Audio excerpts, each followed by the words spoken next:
Das 14 montanhas mais altas do planeta, acima de 8.000 metros, Valdemar já escalou 7. Primeiro brasileiro a escalar o Everest. Voltou novamente 10 anos depois. Escalou o K2, a montanha mais difícil do mundo. Fez do seu esporte um negócio de sucesso. Bem-vindo ao Paraná S.A., Valdemar. Imagine, um prazer em rever, um prazer estar aqui com você, fazer parte um pouco da sua carreira, como já estivemos juntos no passado, né, trilhando essa grande montanha, rumo ao topo.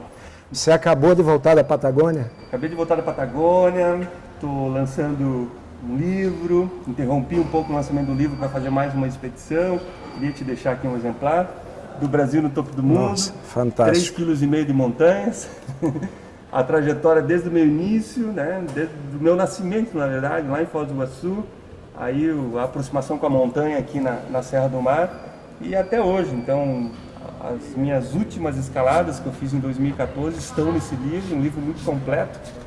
E eu lancei no finalzinho do ano passado, estou retomando os lançamentos agora. Parei 1 mês e meio para fazer mais uma viagem, porque a minha vida é escalar, eu continuo escalando, não consigo ficar longe das montanhas. E estamos aí. Acabando de abrir o livro, já na primeira página, acho Valdemar Niklevics nada mais, nada menos do que com Pelé. O Pelé foi uma pessoa muito especial na minha vida, eu acho que é uma pessoa especial na vida de todos os brasileiros. E foi dele que eu recebi a bandeira, que foi pela primeira vez, a bandeira brasileira que tremulou a primeira vez no topo da maior montanha do mundo, foi recebida das mãos do Pelé, isso em 95. E aí eu tenho uma foto com ele recebendo essa bandeira, e 10 anos depois, quando eu repeti a escalada, então em 2005, eu reencontrei ele novamente, e foi muito legal. E ele acabou aceitando o desafio de fazer o prefácio do livro. Ah, o prefácio é do Pelé. O prefácio é do Pelé, então muito orgulhoso de ter o prefácio do Pelé nesse livro, que está bilíngue, está em português e inglês e está indo para todas as partes do mundo. Então muita gente, um dos principais comentários é esse: nossa, você tem, né, estou mandando esse livro para a Itália, para os Estados Unidos, para a Inglaterra, para a Austrália, pô, o prefácio do Pelé, nossa, que legal, é bastante surpreendente, o carisma que ele tem é mundial e realmente me deixa, como atleta, ter um prefácio do Pelé, que é brasileiro, que é um atleta do século. Aí virou um embaixador do Brasil no topo do mundo. Não deixa de ser, né? E eu estimo um pouco do que ele fez pelo Brasil, de levar o nome do Brasil ao mundo.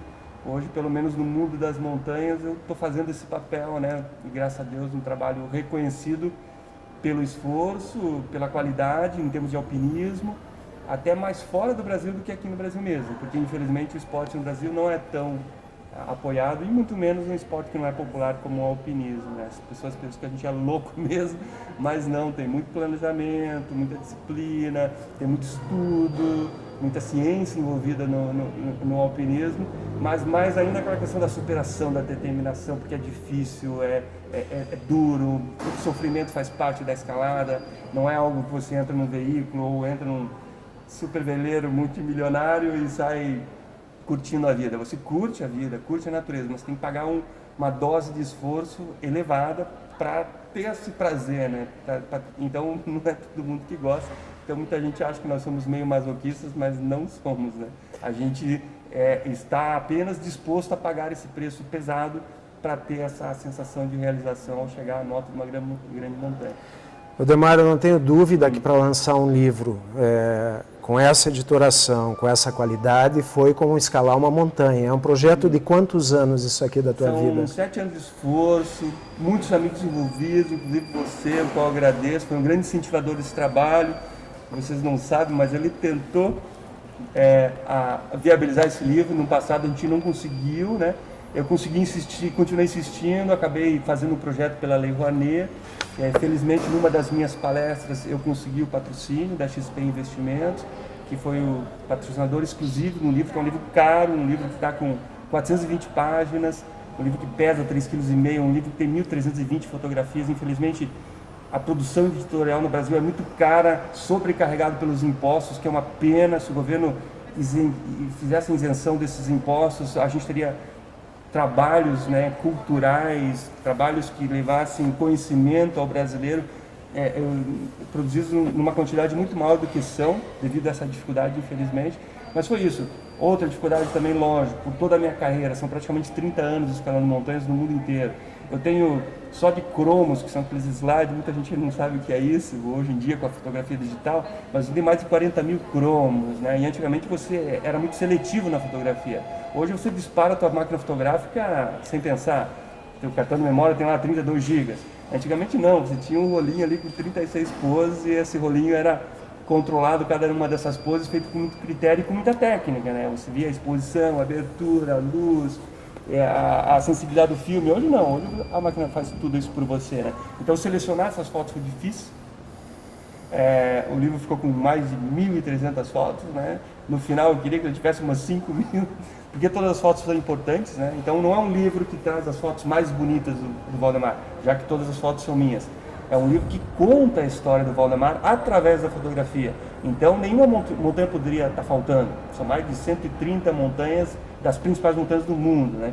Então eu não podia excluir um capítulo da minha história na minha autobiografia fotográfica. Ia quebrar o roteiro, né? E depois o conteúdo, o texto, né? Escrever a própria história é difícil, e também esse exercício de não deixar faltar nenhum momento dessa história. E para que as pessoas talvez dimensurassem, né? Não vou dizer dar o valor para a minha história, porque isso quem vai definir realmente é o leitor. Agora, ver realmente que foi algo feito com muita dedicação, com muito esforço. Aqui no Paraná, o meu trabalho é mais reconhecido, né? Eu nasci em Foz do Iguaçu, eu moro em Curitiba desde os 12 anos, então eu sou praticamente curitibano hoje. Então quem acompanhou toda a minha história aqui no Paraná, de andar de bicicleta em Curitiba, organizando coletivo de imprensa, de catando dólar por dólar para fazer a minha primeira expedição, que eu gastei $110, né? Tipo, numa viagem para escalar a maior montanha das Américas, que foi a Aconcagua. Então tudo começou para mim assim de verdade com a Aconcagua em 88 e felizmente estou aqui até hoje. Então há 2 semanas, a gente está conversando aqui hoje, há 2 semanas atrás eu estava lá no meio da Patagônia, no meio de montanhas selvagens que jamais foram escaladas, haviam sido, né, escaladas pelo homem, abrimos caminho no vale selvagem, jamais percorrido. Então isso é muito gratificante, saber que eu como brasileiro consegui atingir esse nível de exploração em termos de montanhas e viabilizar projetos que são difíceis de serem pensados, até porque você tem que ter visão para realizar um bom projeto, e fazer esse planejamento e executar esse projeto, você ter coragem, ir atrás de recursos, investir numa equipe e despender tempo para isso, né? Então, montanhas como essa que a gente foi, exige tempo, você não pode ir lá e ficar uma semana, nós ficamos 2 meses, senão você não consegue ter uma visão do contexto, do ambiente, para traduzir isso depois no próximo livro, no próximo texto, numa próxima publicação, ter uma opinião formada sobre isso. Eu gosto de, hoje já, exprimir minha opinião sobre as montanhas do mundo. Hoje eu tenho artigos publicados em vários lugares. Como é feita a concepção da ideia, o roteiro de para onde você vai, quando, essa etapa toda do planejamento, da captação de recursos? Você se destacou como alguém que profissionalizou de fato o seu esporte, você atingiu um sucesso, hoje é um palestrante reconhecido. Depois nós vamos falar um pouco dessa área corporativa e toda a atuação que você tem nas grandes empresas do Brasil, com palestra. Como é que é isso? O Valdemar acorda um dia de manhã, começa a pesquisar 2, 3 anos antes, já tem planejamento para 10 anos para frente. Conta pra gente um pouco disso aí. Bom se eu acordasse, cara. É porque às vezes eu não durmo. Eu sou uma pessoa que tem bastante insônia, a minha mente está muito ativa, eu estou dormindo e estou pensando. A minha vida é uma grande descoberta, começou aqui, no caso das montanhas, na Serra do Mar do Paraná.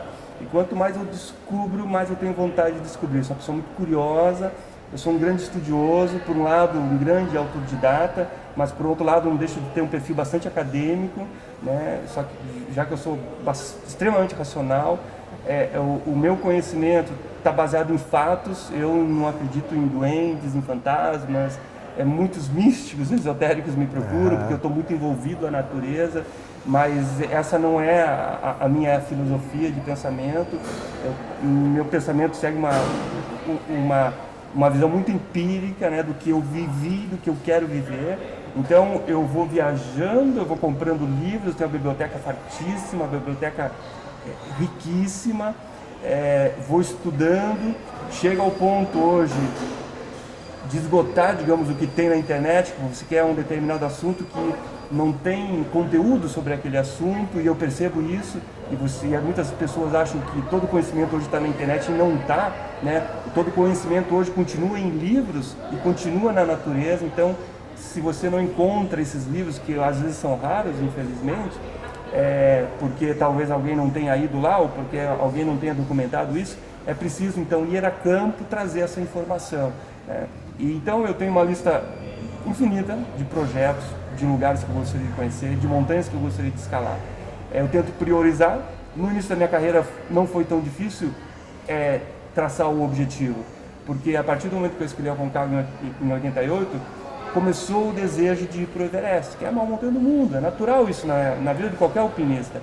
E eu fui já para o Everest em 91, um pouco precoce, eu tinha apenas 25 anos, e não tinha muita experiência ainda, mas foi maravilhoso, porque a experiência que um jovem de 25 anos teve ao conhecer as maiores montanhas do mundo. E quando se fala em Himalaia, não são só as montanhas, é a cultura, é a religião, os costumes, as tradições do hinduísmo, do budismo, do mundo oriental, né? Que há 91, volta no tempo, muito tempo atrás, mal chegava no Brasil. Hoje é fácil. Hoje nós temos a internet que traz essa informação. Hoje nós temos YouTube que você vê. Hoje temos novelas que trazem o tema do Oriente presente para o Brasil. Mas há 30 anos atrás isso não era tão evidente, né? O Brasil hoje finalmente é um país reconhecido como um país da atividade física, da saúde, da qualidade de vida, busca pelo wellness, pelo fitness. A preparação que você faz para cada projeto desse é específica, dependendo do gelo, da neve, da cachoeira, da montanha, ou você mantém uma preparação global o ano inteiro para estar apto às oportunidades aí que você busca? As duas coisas. Tem um trabalho de manutenção, porque eu estou sempre cuidando do meu condicionamento físico e da minha saúde. Agora, conforme o objetivo, o alpinismo ele é muito amplo. Nós temos escalada em alta montanha, que, digamos, eu me especializei, que eu acho que é o máximo do alpinismo, inclui tudo. Aqui no Brasil se faz escalada em rocha. Escalada em montanha exige mais resistência, né? Mais endurance. Já a escalada em rocha exige mais explosão, mais força, técnica também. E no meio dessas duas grandes modalidades, existem submodalidades, digamos assim. Na escalada em rocha tem a escalada esportiva, que são vias curtas extremamente difíceis. Tem o big wall, que são grandes paredes, que é o que eu já gosto mais, porque o envolvimento com a montanha é maior num big wall, numa parede de 800, 1000 metros de altura, do que num paredão de 8 ou 10 metros de altura, extremamente difícil, que é algo super atlético assim, e não tem essa relação muito com o ambiente, tem uma relação muito pessoal, que é um trabalho que existe essa força, né? E é algo tão sutil que se você acreditar que não vai subir, você não vai subir. Então existe muita perícia mesmo, mas não traz... Então eu faço tudo isso, escalo no ginásio, aqui em Curitiba, faço escalada esportiva, faço escalada em rocha, na Serra do Mar, mas eu gosto de entrar nas entranhas da montanha, eu gosto de sentir que eu faço parte dessa montanha, que eu passo a ser um ser nesse ser maior, pulsante, vivo, que é a montanha. Eu gosto dessa sinergia, né? Dentro do grau de profissionalização que Valdemar colocou no seu esporte, ele vem se tornando ao longo dos anos um palestrante extremamente reconhecido por todas as grandes instituições e organizações do Brasil. Que tipo de temas você tem abordado com o chão de fábrica, com a área gerencial, com os executivos, com os presidentes de empresa e com toda essa abertura que você criou, transmitindo toda essa carga e essa bagagem para dentro das organizações? Vários temas. Graças a Deus, eu estou toda semana em alguma empresa, dos mais diversos setores, né? Eu gosto de citar o que está acontecendo na minha vida, porque são mais de 800 palestras já. Eu só não fiz mais palestras porque eu ainda permaneço muito na montanha, isso é bom. Eu fico às vezes 3, 4 por ano escalando em algum lugar do mundo, né? Então, essa semana eu estive em São Paulo com a Bradesco Car, né? O tema é superação, está todo mundo preocupado com a situação econômica mundial e as pessoas precisam se superar, é um momento muito delicado, precisam acreditar mais em si mesmo, precisam se reinventar, a questão da inovação nunca teve tão em voga, né? E se adaptar às mudanças, né? Semana passada eu tive com a Magazine Luiza, né? Então era uma convenção de vendas, então faço muito palestra em convenção de vendas, então é questão de acreditar mais uma vez, né? Na semana anterior tive com o banco BNY Mellon, um banco em Nova York, fiz uma palestra sobre gerenciamento de risco para o alto escalão do banco e seus convidados na área de investimentos, né? Então um tema um pouco delicado, questão de se avaliar risco, identificar riscos, gerenciar esses riscos, já que na minha atividade tem um risco inerente muito alto e no mercado financeiro também. Ainda mais na gestão de ativos, né, de asset management. Então, são temas completamente diferentes. Semana que vem estou com a Friboi, né? Então, recentemente, quando eu começo a fazer palestra com uma grande empresa, como a Friboi, eu começo a fazer várias palestras para a Friboi, na casa você para os fornecedores, reforçando a questão da parceria, né? E são vários temas, né? Mas eu gosto de levar um cunho motivacional para as palestras, essa questão da determinação, de você acreditar no seu sonho, de você ter um objetivo, de você realmente se preparar para cumprir aquele objetivo, a questão do planejamento, que é minucioso nas expedições, e nas empresas que fazem sucesso, você vê que antigamente esse tema era tratado de uma forma não com muita seriedade, até as pessoas queriam fazer um planejamento, mas no final se tornava algo muito espontâneo. Hoje não, hoje as pessoas estão levando a questão do planejamento com bastante seriedade, com coisa minucioso, não só planejar, mas executar como foi planejado, que é o tal que dizem por aí de disciplina operacional. Estou muito participando, muitas vezes, em semana de prevenção de acidente, já a questão do que nós já conversamos, de gerenciamento de risco, mas mais na prática, né, de usar equipamento de segurança, de observar os procedimentos de segurança, de tomar atitudes em situação de emergência, como acontece muitas vezes no alpinismo, situações extremas de tensão, não só quando há acidentes que provocam algum tipo de ferimentos, mas acidentes fatais muitas vezes, o que se pode fazer para evitar. Eu sempre acredito que um acidente pode ser evitado, eu acredito no risco zero, eu falo, sabe, eu estou 30 anos pela montanha, tenho todos os dedos, não sofri nenhuma necrose, não tenho nenhuma sequela, continuo acreditando na montanha, acreditando no meu sonho. Eu acho muito triste aquelas pessoas abandonarem o seu sonho por medo, né? Medo de se arriscar, porque não sabe se arriscar. Você pode fazer uma atividade que envolva risco, mas você pode ter um controle sobre esse risco e obter um certo resultado de sucesso, de êxito, e continuar motivado para ir em busca de novos desafios. Então são os mais diversos temas, mas uma coisa importante que me difere de muitos palestrantes, aí eu tenho uma certa vantagem de eu ser chamado. Eu sou um atleta, eu acredito num sonho e eu falo sobre aquilo que eu fiz, aquilo que eu vivenciei. Realização.